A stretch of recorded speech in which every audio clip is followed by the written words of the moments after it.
Hey, what's up? Good citizen media. Hey, welcome to my live stream, man. I appreciate you dropping by. I seen you people and yourself out there making a difference, man. That's pretty awesome, brother.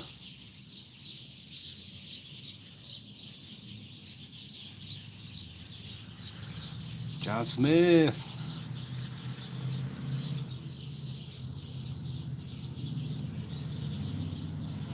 welcome.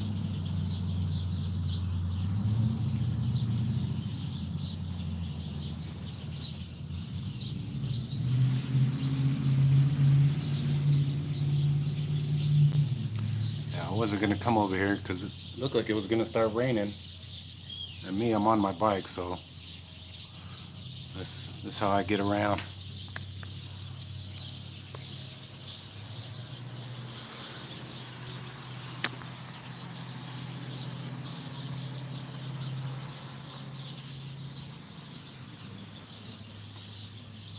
Yeah, three, four people and six thumbs up. All right.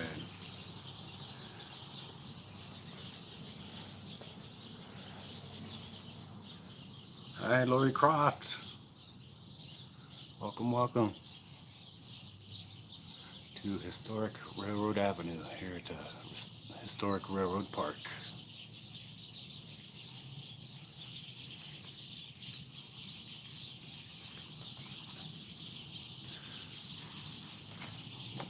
All right.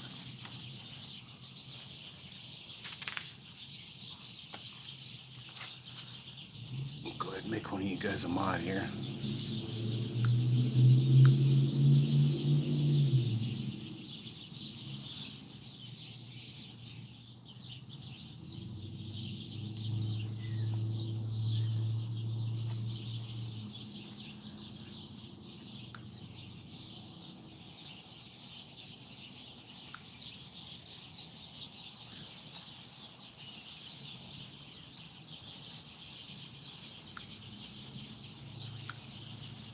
All right, guys.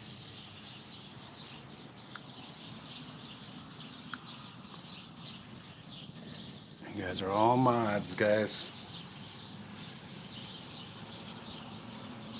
All right, Anon Mouse, I appreciate it. Without further ado, we'll go ahead and start the introduction. This is the book that I will be reading out of. These are actually quite interesting. These Images of America books tells a lot of history about your town and other areas surrounding your town and everything.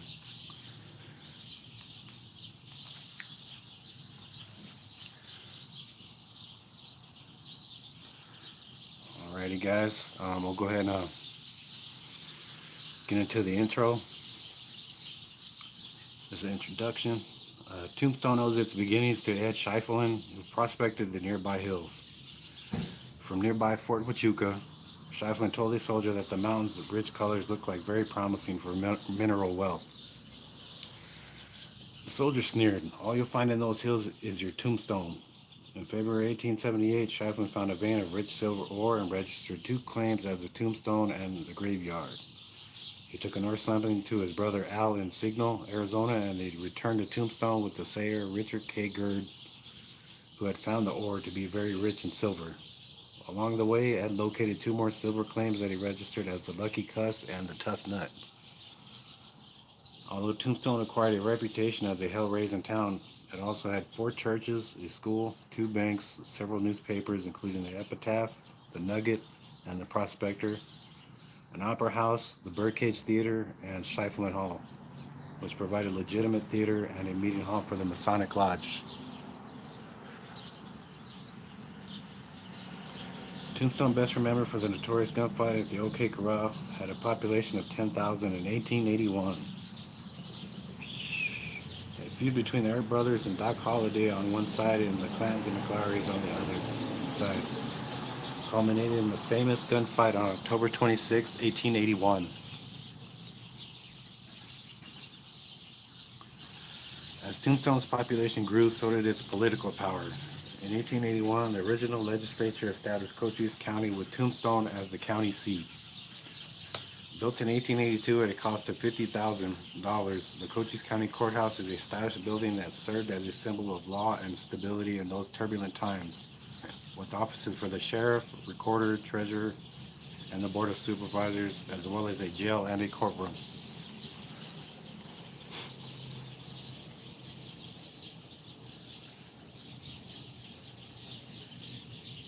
Today, the entire town of Tombstone is preserved by National Park Service as a Tombstone Historic District. There, visitors can see the Crystal Palace Saloon, which once served as the office of City Marshal Virgil Earp, as well as the famous OK Corral. Tourists can stroll along Allen Street, once full of bars and bordellos. The original Cochise County Courthouse features exhibits and artifacts that tell of Tombstone's colorful past. Boot Hill is the place where many died with their boots on. The Birdcage Theater was the site for the composing of the song She's Only a Bird in a Gilded Cage. Hey, Rosie Things, I appreciate it.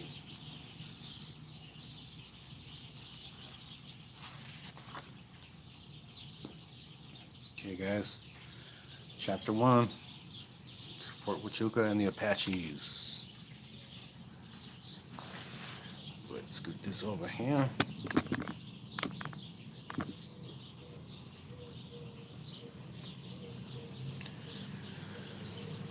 Both Fort Huachuca and the Apaches of southern Arizona are relevant to Tombstone's story, for without either one there might not have been the discovery of the rich silver mining camp of Tombstone. Fort Huachuca is the only one of more than 70 military posts established in the late 19th century in southern Arizona that is still active today. No tourist could go wrong by visiting its wonderful museum. To the north of the fort are the Mustang and Whetstone Mountains. To the south are the Sierra Azules and Sierra Madres of Mexico. And off to the west, Mount Wrightston rises high in the Santa Rita Mountains. The fort, nestled in Huachuca Canyon, protected the early immigrants from Apache attacks. From their hideouts in the silent mountain passes, the vigilant Apaches watched their lands disappear to immigrant invaders. They fought when their lifestyle was in jeopardy and carried on a sustained battle against those who violated their territory. The solitary prospector, searching for riches in gold and silver, could well expect a swift, silent arrow instead. It would be a long time, if ever, before his bleached bones were discovered. Ultimately, the Native American was conquered by a technologically advanced civilization. Today, Fort Huachuca sends motor convoys onto the highways with soldiers destined for distant lands. Still in the twilight and early dawn, one can almost hear the plaintive notes of tattoo and tats from a time long past.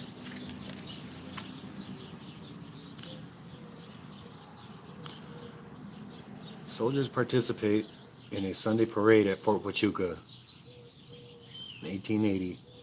Historians and ethnologists disagree over the meaning of the word Huachuca, but all agree that it is an Indian word. Some believe that it is an Apache word meaning thunder, while others say it is a Pima word meaning it rains here. Still, a third interpretation says the word is of Athapascan origin, meaning where the bees spread out. Nearby Huachuca Peak is also called Thunder Mountain.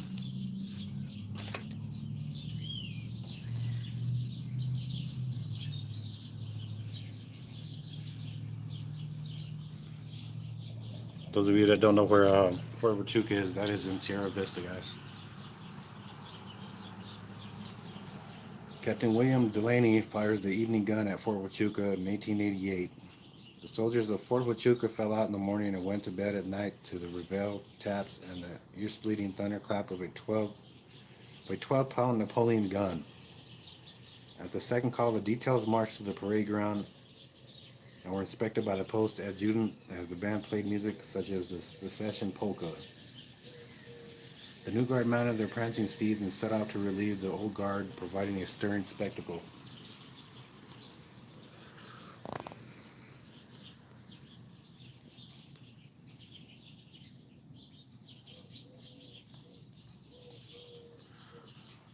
Hey, what's up? Fuck you. You ain't my daddy.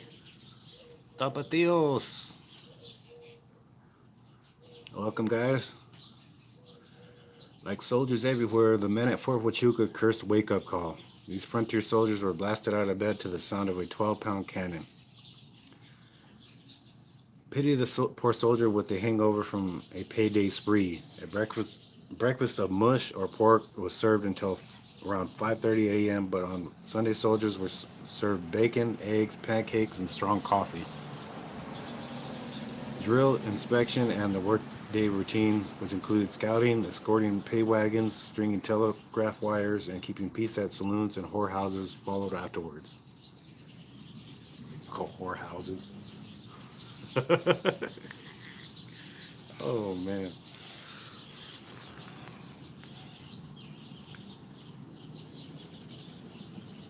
Imagine being woken up by that, guys. You're hungover.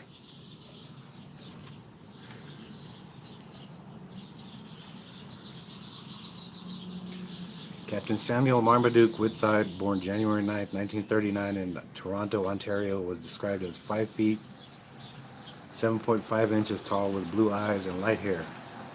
He founded Fort Wajuka on March 3, 1877 and served as commander of the post until 1881, except for a brief period in 1879 when he was removed to Fort Thomas with a broken leg. He returned in March but became ill and was sent to Los Angeles for recuperation. Upon his arrival, Woodside wrote in his logbook, Camp Huachuca, Huachuca Mountains, Arizona Territory, Captain S.M. Woodside, commanding officer. Woodside founded Fort Huachuca. He later fought in Cuba and visited Panama with a congressional delegation. Dallas Woodside, the infant son of the captain, and his wife Carrie, was the second person to be buried at the Post Cemetery on December 28, 1880. Woodside died on December 15, 1904 from an attack of acute indigestion.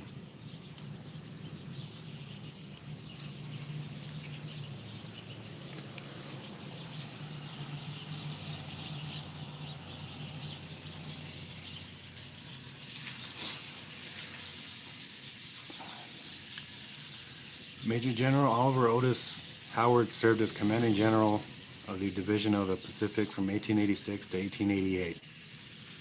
In 1872, he had been President Ulysses S. Grant's personal representative to the Apaches in New Mexico and Arizona. From Fort Huachuca, Howard made pacification attempts with the Apaches, from which he was criticized. He did stop the Chiricahua Apaches from marauding in Arizona. Howard's son Guy also served at Fort Huachuca and commanded an Indian Scout Company in 1879.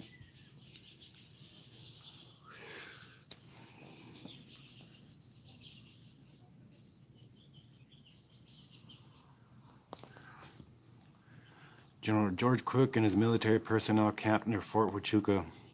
Crook, born at Dayton, Ohio on September 6, 1828, is seated in the center and wearing a white hat. Crook was promoted from major to brigadier general over more than 46 colonels and lieutenant colonels.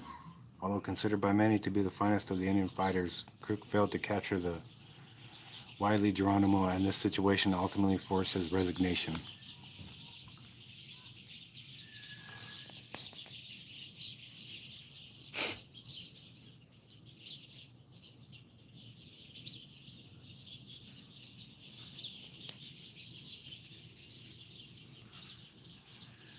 General George Crook poses with his Apache scouts. Crook had a high regard for the Apache scouts, who enlisted for periods of 3, 6, or 12 months and often re-enlisted several times. Unfortunately, an Army circular of 1887 denied the inclusion of Indian scouts on a list for meritorious achievements at any military post, but allowed them to earn marksman certificates and insignia. An Army circular in 1890 specified in detail the basic items of scout dress, but most wore whatever they wanted. Brigadier General George Crook is seen here in a comparatively rare photograph as a young officer. He commanded a cavalry division in the Army of the Cumberland during the Civil War and succeeded Major General David Hunter as commander of West Virginia in 1864. Crook was active in the Shenandoah campaign under Sheridan and present at Appomattox. was also present at Rosebud on June 18th, 1876 in the fight against the Sioux.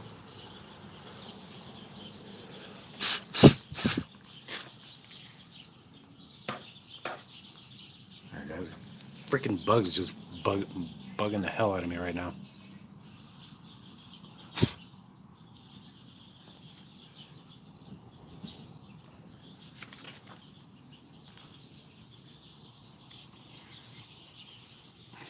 General Benjamin Henry Grierson was a seasoned war veteran when he arrived in Arizona to take part.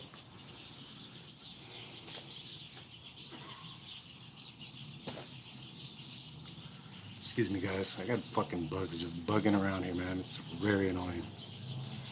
Grierson became the first commander of the all-black regiment known as the Buffalo Soldiers. The Buffalo Soldiers were frequent victims of prejudice, and Grierson objected to the use of the word colored, saying that these men are soldiers of the 10th United States Cavalry, nothing more, nothing less. Grierson wrote, Fort Wajuka is in good repair, and on account of its proximity to the Mexican line and the railroad leading into Mexico, should be retained and fully garrisoned for some years to come. Grierson ended his Army career as a commander of the Department of Arizona from 1889 to 1890.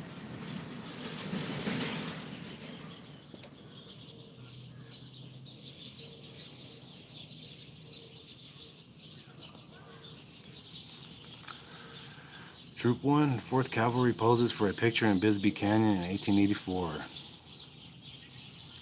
At the far lower right is the Apache kid who spoke fluent English and served as a trusted scout until he became the focus of national attention as an outlaw. The only other identified soldier is Emil Pally, who appears in the center of the photo with stripes on his arm holding a Winchester Hotchkiss repeating rifle.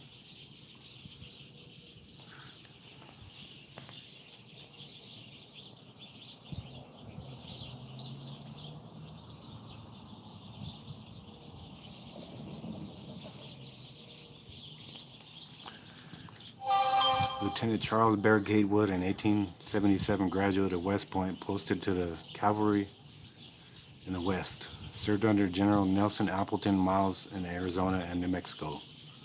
Gatewood, who had studied the Apache ways and language, was given the task of convincing Geronimo to surrender to Miles.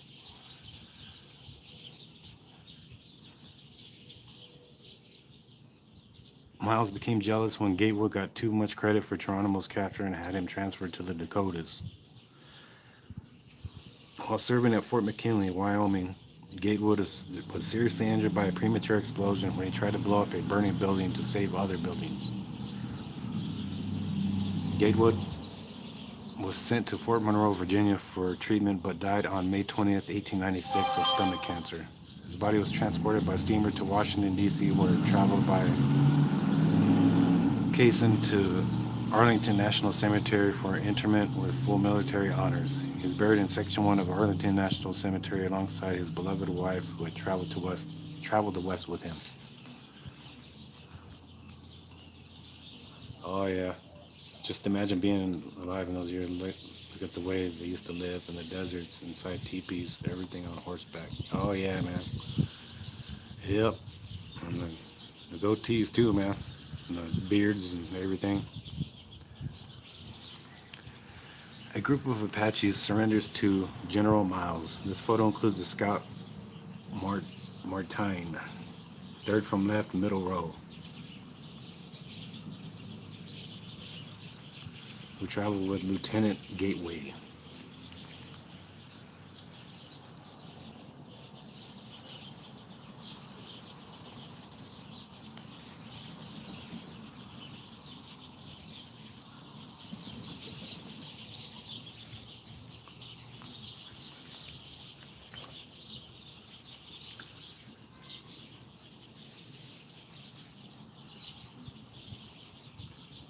General Nelson A. Miles is pictured here with the Tiffany sword presented to him by the citizens of Tucson for his part in the capture of Geronimo. Miles was commissioned as captain of the 22nd Massachusetts Volunteer Infantry at the outbreak of the Civil War. He was promoted to colonel after assuming command of his regiment during the Battle of Antietam on September 17, 1862. After the war, he became the custodian of Jefferson Davis and received public criticism for keeping him shackled in his cell. He captured Chief Joseph in 1877 after the Nez Perce's incredible march towards sanctuary in Canada. In April 1886, Miles succeeded Crook as the commander of the Department of Arizona. His reputation was permanently tarnished by the massacre of some 200 Sioux, including women and children, by troops under the command of Colonel James W. Forsyth at Wounded Knee.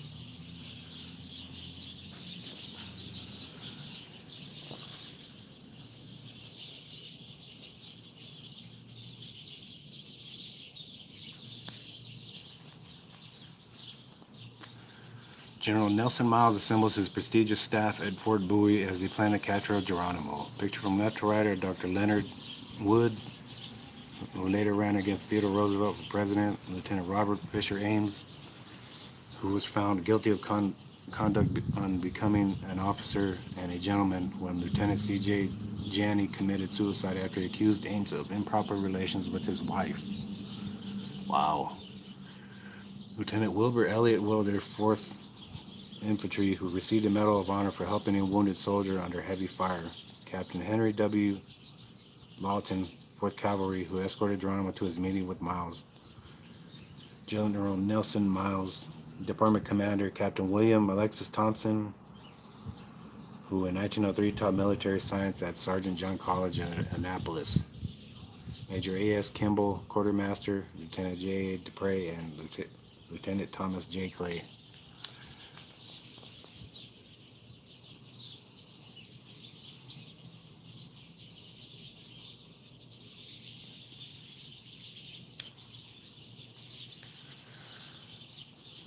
Geronimo poses for his most famous portrait taken by Ben Wittich at the San Carlos Reservation in 1884. On September 4th, 1886, Geronimo, the leader of a band of Chiricahua Apaches, surrendered to General Nelson Miles at Skeleton Canyon on the Mexico border. While the settlers would now find southern Arizona safe, Geronimo agreed that the degradation of his people now confined to reservations and the hopelessness of the situation. His followers imbued him with supernatural powers, including the ability to stop a sunrise so they could cross open ground in the darkness at night. One man said, "So he sang and the night remained for 2 or 3 hours longer." I saw this myself.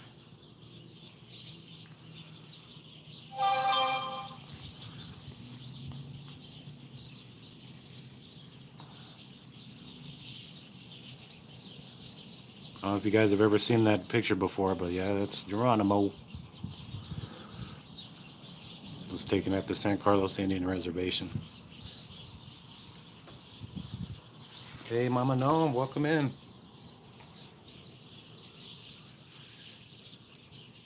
Um, this is the last one for this chapter, guys.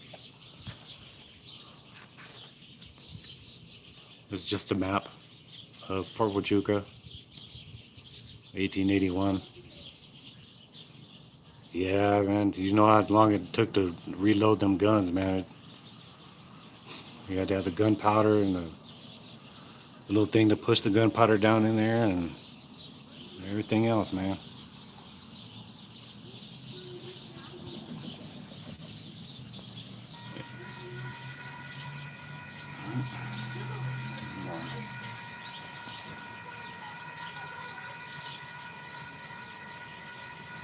Oh, it's not even a train.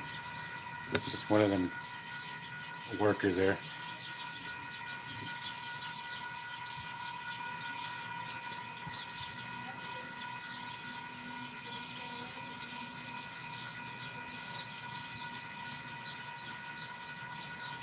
I can't see it. Yeah, he just stopped right there at the...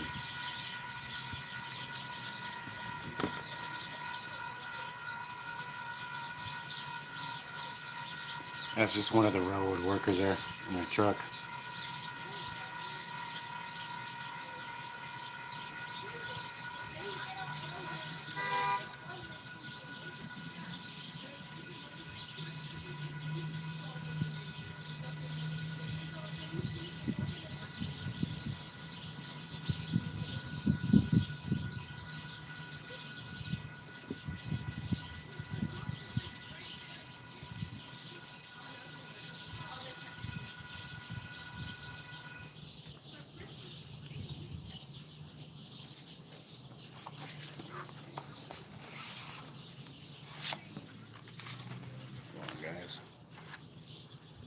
what's going on here.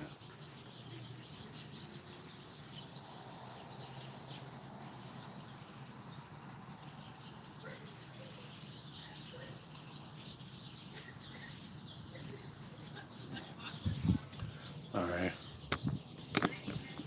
Go ahead and show you that map real quick.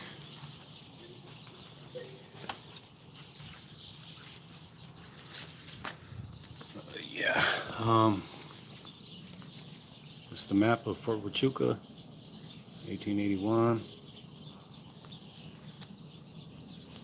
Got the Huachuca Creek going through there.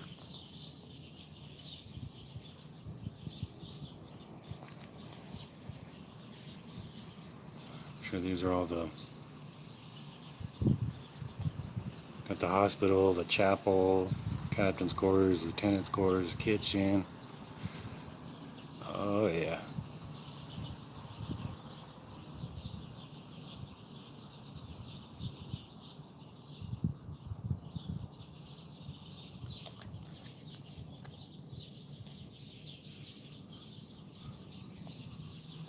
Yeah.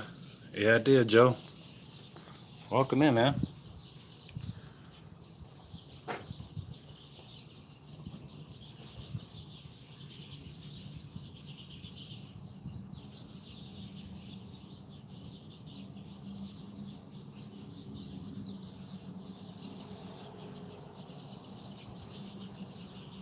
Hey, no problem, ain't nothing else.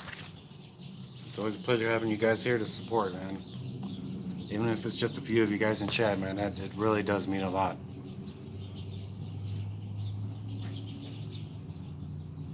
Others probably couldn't make it, but they probably had things to do, or they're probably out doing something themselves. You know what I mean? Probably out filming. But yeah, I'm having a good day, man. Yeah, I thought it was gonna rain, man. I was getting kind of irritated earlier, so I posted that flipping off the sky picture. I was kind of upset. I was like, man, can you just come around another day? Jeez, you're killing me, Smalls.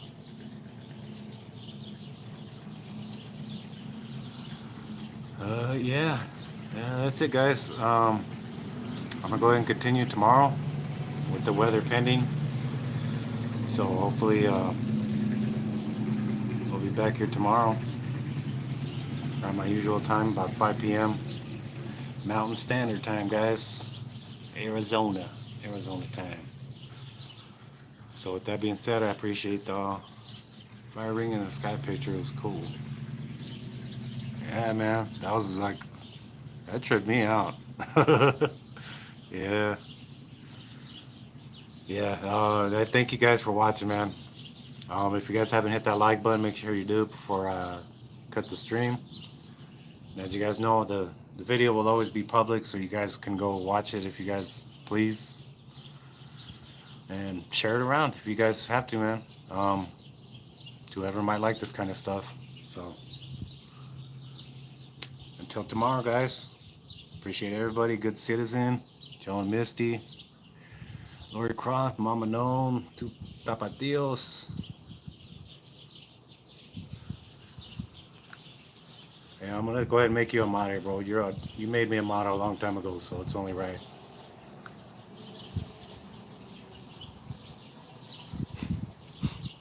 Next time you come around, Tapatios, you got a ranch, brother. That's Jose G. Here in Historic Railroad Park, guys, in Wilcox, Arizona. Much love and peace.